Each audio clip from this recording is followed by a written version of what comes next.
Bonjour à tous, aujourd'hui on se retrouve pour le test de la RTX 4060, donc toujours avec le modèle Dual de chez Asus, et je vous propose qu'on attaque ça tout de suite après l'intro, c'est parti.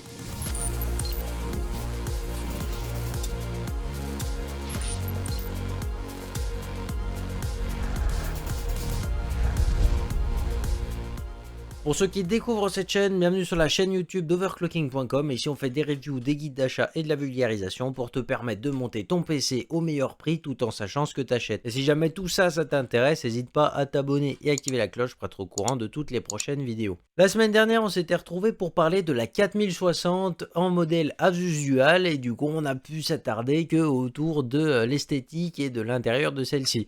Mais aujourd'hui, du coup, on va être plutôt là pour voir les performances de la puce RTX 4060 que Nvidia nous a fraîchement sorti. Bien entendu, si vous étiez des impatients, vous savez à peu près déjà ce qu'elle vaut. Et puis vous êtes peut-être déjà allé voir les articles que Corner Jack vous a fait sur le modèle Gigabit et puis sur le modèle justement ROG de chez Asus. Peut-être que là vous venez pour avoir une confirmation de l'avis que vous avez eu ou vous voulez voir si éventuellement ça diverge de ce que vous avez déjà pu entendre. Et c'est ce qu'on va essayer de voir dans cette vidéo. D'ailleurs je vous propose que celle-ci s'organise de cette façon. Donc d'abord on va parler des spécifications techniques de cette 4060 et puis après on va directement partir avec le protocole de test, les tests et puis après on va enchaîner avec l'overclocking, l'undervolting, les tests de nuisance sonore, les températures, la consommation et puis la conclusion. Pour ceux qui seraient particulièrement intéressés pour ce modèle Asus Dual, je vous propose d'aller voir la vidéo qui est sortie la semaine dernière. Ça vous permettra de découvrir dans les moindres détails ce modèle, même l'intérieur parce qu'on l'a démonté. Et puis si jamais justement ce modèle ne vous intéresse pas encore, je vous invite fortement à vous y intéresser parce qu'il sort quand même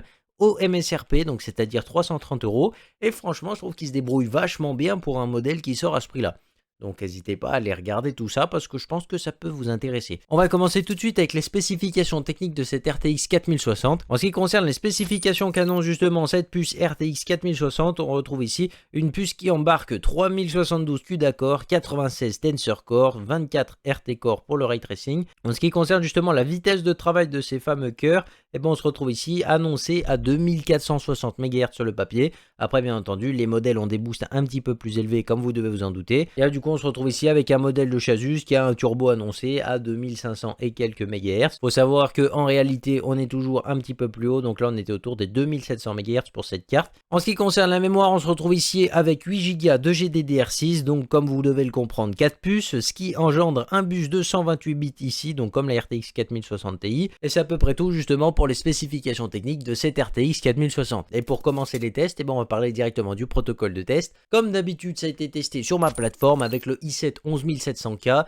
avec justement le Arctic Freezer de poser dessus en 420 mm. On retrouve ici en carte mère une Z590 Unify de chez MSI avec 16 Go de RAM de chez G-Skill en 3600 MHz CAS 18. Au niveau du SSD qui va porter les jeux, on retrouve le Lexar NM790, le fameux qu'on a déjà présenté juste là. Et puis au niveau de l'alimentation, on a une alimentation 850 watts de chez Deepcool qu'on a présenté juste ici pour ceux que ça intéresse. Au niveau des jeux, ça n'a pas changé. Au niveau justement des applications professionnelles, ça n'a pas changé non plus.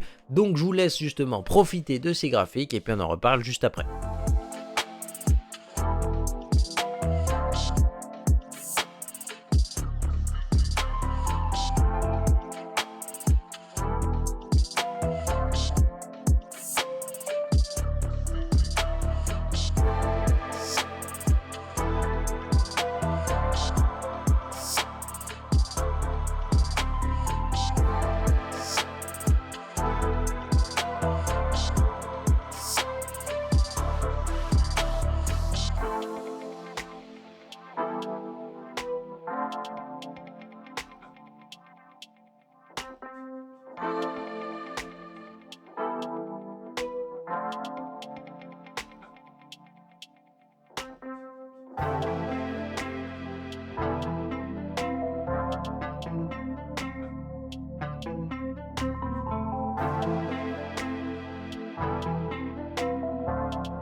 Maintenant que vous avez vu ce que ça donnait un petit peu cette carte graphique en jeu, en applicatif, avec DLSS, sans DLSS, vous devez vous en douter un petit peu de ce qu'on va pouvoir dire par la suite sur cette carte graphique. Et du coup, pour la conclusion, d'ailleurs, on la comparera à deux cartes qui, selon moi, seront dans le viseur justement de cette 4060. Il faut savoir qu'en ce moment, justement, au tarif qui a été annoncé, la 4060, on retrouve actuellement la RX 6700 et la RX 6700 XT, deux cartes graphiques de chez AMD de l'ancienne génération qui tournent dans ces prix-là et qui ont l'air vraiment plus costauds à côté. Évidemment, on va les comparer parce que je les ai déjà eu sous la main. Or, c'est à prendre avec des pincettes étant donné que je les ai testés sur un 10700K alors que là, on était sur un 11700K.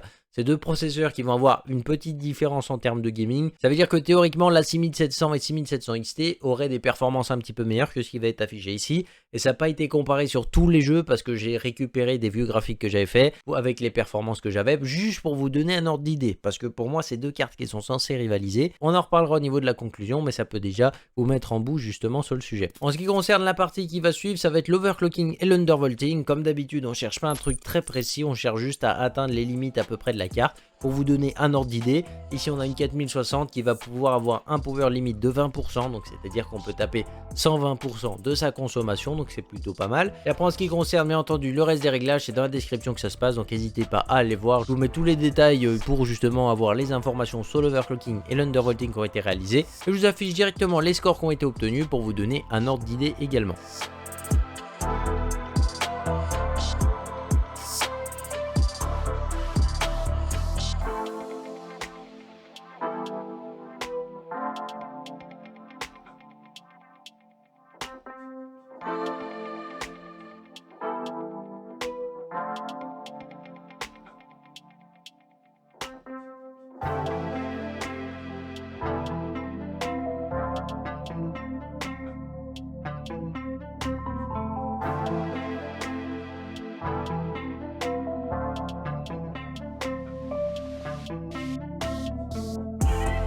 En ce qui concerne la consommation, ça a été relevé sur superposition en 4K extrême et là du coup je relève la consommation maximum atteinte par la carte justement sur ce benchmark. Et là on pourra même comparer justement les différents modes, undervolté, overclocké et puis à stock pour pouvoir comparer justement les gains et les pertes de chaque mode. Je vous laisse observer les graphiques et puis comme d'habitude on va observer ici l'indicateur FPS par watt consommé. Le nombre de FPS est élevé par rapport au watt consommé et puis plus la carte est efficace.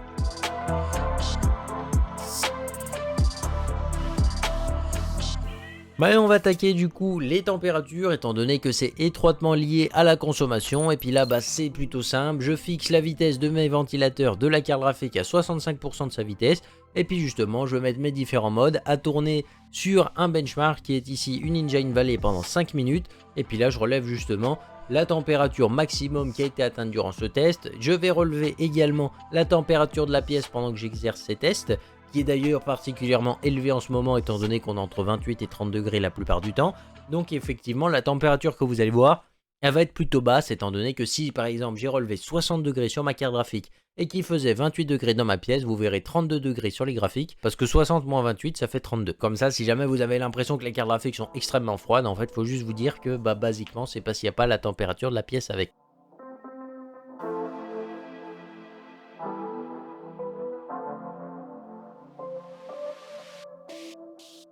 Et puis pour finir, les nuisances sonores, et là je prends mon sonomètre, je me mets à 20 cm de la carte graphique, je la fais tourner à différentes vitesses. Du coup on va retrouver ici les mesures à 100% de la vitesse des ventilateurs, 75% de la vitesse des ventilateurs, 50% et puis la vitesse maximum qui a été atteinte durant les tests. Et là on va voir que la carte graphique est un peu plus bruyante que ce que je pouvais le penser, parce que du coup on se retrouve autour de 75% de sa vitesse au maximum pendant les tests. Donc oui, ma pièce est particulièrement chaude, donc forcément ça va éprouver un petit peu la carte.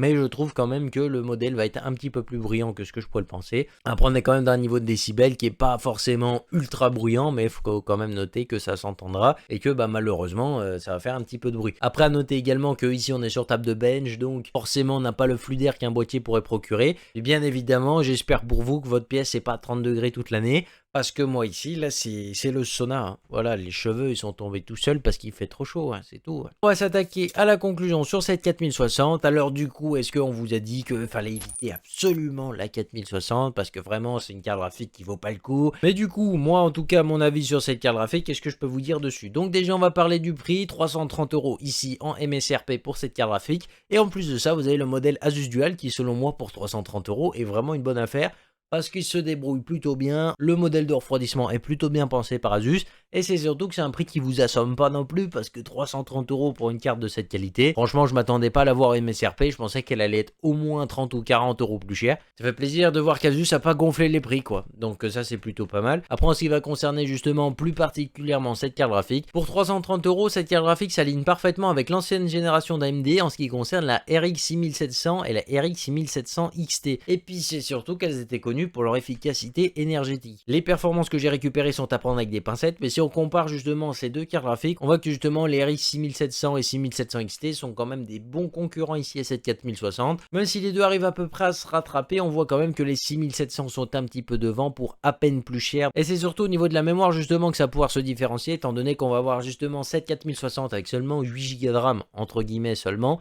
et puis avec 128 bits de bus, donc c'est pas énorme. Et du coup on se retrouve ici avec une RX 6700 et une 6700 XT qui vont avoir respectivement 10 Go et 12 Go de VRAM, donc forcément ça va être un petit peu plus gros, surtout que le bus au passage il est aussi un petit peu plus gros, donc forcément ça va être à prendre en compte également. Mais si vous êtes vraiment en gaming pure rasterisation et que vous faites pas de ray tracing etc., les 6700 et 6700 XT restent encore une fois des excellentes offres à prendre en compte. En ce qui concerne bien évidemment l'efficacité énergétique de ces cartes par rapport à la RTX 4060, on va être clair et net, la 4060 leur met une sacrée balayette. Après bien évidemment dans tout ce qui est professionnel encore une fois, la carte va prendre énormément l'avantage parce que bien entendu, Nvidia est bien plus optimisé dans la plupart des cas, sauf un logiciel encore une fois qui je pense va commencer à rentrer dans vos têtes parce que j'en parle souvent, DaVinci Resolve, parce que là par contre sur DaVinci, les cartes AMD sont particulièrement bien optimisées et là par contre on peut voir une belle différence à mon avis.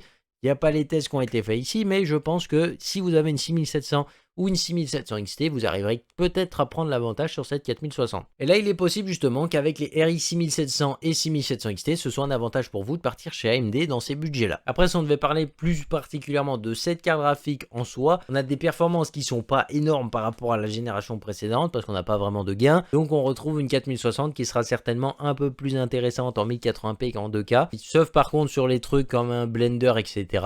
En montage vidéo, les gains sont plutôt légers comme d'habitude. Donc j'aurais du mal à vous conseiller d'aller partir sur une 4060 Ti pour du montage vidéo alors que la 4060 s'en sort aussi bien quoi. Donc pour moi en fait les gros points forts pour résumer de cette 4060 ça va être justement l'intérêt pour le multitâche parce que quand même c'est une carte qui est particulièrement abordable et qui sur Blender s'en sortira mieux que les concurrents. Après on va retrouver également une carte qui a une excellente efficacité énergétique et le nombre de FPS par watt il est particulièrement intéressant. Finalement si on devait vraiment se baser sur le rapport performance-prix sans DLSS et sans Ray Tracing, ce sera un peu plus intéressant de partir chez AMD. Maintenant, si vous jouez avec le Ray Tracing et que vous mettez le DLSS, je suis obligé de dire que la 4060 est forcément un peu plus intéressante que ce que avant on faisait avec l'ancienne génération. On est quand même forcé de reconnaître que le gain il est présent quoi. Est-ce que c'est une bonne carte ou une mauvaise carte? Je dirais que ça dépend surtout de l'utilisation que vous en faites, mais moi je trouve que quand même on a des cartes qui sont particulièrement efficaces au niveau énergétique tout en proposant des performances qui satisferont quand même pas mal de gamers, que ce soit en 1080p ou en 2K. Sauf sur les très gros jeux en 1440p parce qu'on voit qu'elle atteint quand même rapidement ses limites. Sur ce, j'espère que cette vidéo vous aura plu. Si c'est le cas, n'hésitez pas à mettre le petit pouce RGB, à vous abonner si ce n'est pas encore fait. On se retrouve très bientôt pour une prochaine vidéo. Bye les gens.